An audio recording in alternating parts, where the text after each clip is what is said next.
भारत के सबसे रोमांचक गेमिंग प्लेटफॉर्म विंजो पर हैं 70 से भी ज्यादा गेम्स। तो खेलो अपने मनपसंद गेम्स और रोज जीतो करोड़ों के इनाम। Download now from winzogames.com। Game में वित्तीय जोखिम शामिल है और इसकी आदत लग सकती है। जिम्मेदारी और अपनी जोखिम पर खेलें।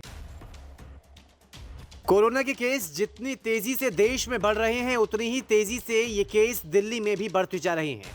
महाराष्ट्र में तो हालात फिर से खराब हैं, उधर दिल्ली में भी ऑल इज वेल नहीं है। दिल्ली की बात करें तो केसेस में काफी इजाफा हुआ और इसी के साथ चर्चाएं होने लगी कि दिल्ली में लॉकडाउन का फैसला लिया जा सकता है। दिल्ली में पिछले 24 घंटे की बात करें तो कोरोना के नए मामले 3,583 सामने आए हैं और दिल्ली में इस वक्त पॉजिटिविटी रेट 3.57% है। हालांकि केस तो बढ़ रहे हैं, लेकिन लॉकडाउन का क्या है? चर्चा होने लगी कि लॉकडाउन को लेकर ऐलान हो सकता है, तो खुद दिल्ली के मुख्यमंत्री सामने आए और स्थिति साफ की। अभी जो स्थिति है, सरकार में लॉकडाउन किसी भी तरह का करने का कोई विचार नहीं है। हम स्थिति पे नज़र रखे हुए हैं।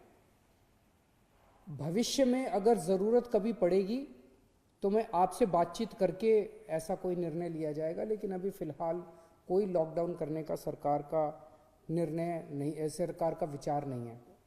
लेकिन आज हमने मीटिंग करके ये देखा कि अस्पतालों में और कितनी व्यवस्था करने की ज़रूरत है, ताकि अगर लोग बीमार हों और वो अस्पताल में एडमिट होना चाहें तो एम्बुलेंस की व्यवस्था, अस्पताल की व्यवस्था, वेंटिलेटर की व्यवस्था, ऑक्सीजन की व्यवस्था और आईसीयू की व्यवस्था, ये सारी व्यवस्थाओं के ऊपर आज हम लोगों ने विचार किया है और इसके लिए पूरा प्लान तैयार किया है कि कैसे कैसे किन किन स्टेजेस के अंदर आईसीयू के बेड्स बढ़ाए जाएंगे, कब कब प्राइवेट अस्पतालों के अंदर आईसीयू के बेड्स बढ़ाए जाएंगे, कब कब सरकारी अस्पतालों के अंदर कितने कितने बढ़ाए जाएंगे, उसकी हम लोगों ने पूरी प्लानिंग की है। तो हॉस्पिटल मैनेजमेंट, हेल्थ मैनेजमेंट पूरा सिस्टम जो है, कोरोना में अगर आने वाले समय में केसेस इसी तेज़ी के साथ बढ़ते हैं तो उसको ध्यान में रखते हुए हम लोगों ने आज पूरी प्लानिंग की है।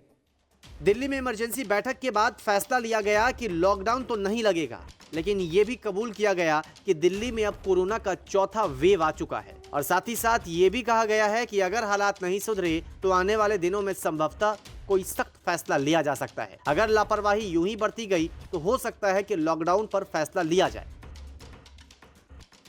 दिल्ली के लिए ये चौथी वेव है, देश के लिए ये दूसरी वेव हो सकती है, लेकिन दिल्ली के लिए ये चौथी वेव है, चौथी पीक हम लोग एनकाउंटर कर रहे हैं। लेकिन ये वाली पीक में जो देखने को मिला है कि एक्सपोनेंशियली इंक्रीज हो रहा, बहुत तेज़ी से केसेस दिन ब दिन इतनी तेज़ी के साथ केसेस बढ़ते जा रहे हैं। ये चिंता का विषय है, लेकिन घबराने की ज़रूरत नहीं है। हम सरकार में इस स्थिति के ऊपर पूरी नज़र रखे हुए हैं और जो भी उचित कदम उठाने की ज़रूरत है वो सभी कदम हम लोग उठा रहे हैं। इसी के साथ केजरीवाल की ओर से दिल्ली वासियों से अपील की जा रही है कि मास्क जरूर लगाएं, सोशल डिस्टेंसिंग का पालन जरूर करें और लापरवाही कतई ना बरतें, क्योंकि लापरवाही बढ़ती गई तो संभव है कि केसेस फिर से बढ़ जाएंगे और सख्ती भी बढ़ाई जाए। ब्यूरो रिपोर्ट, दिल्ली तक।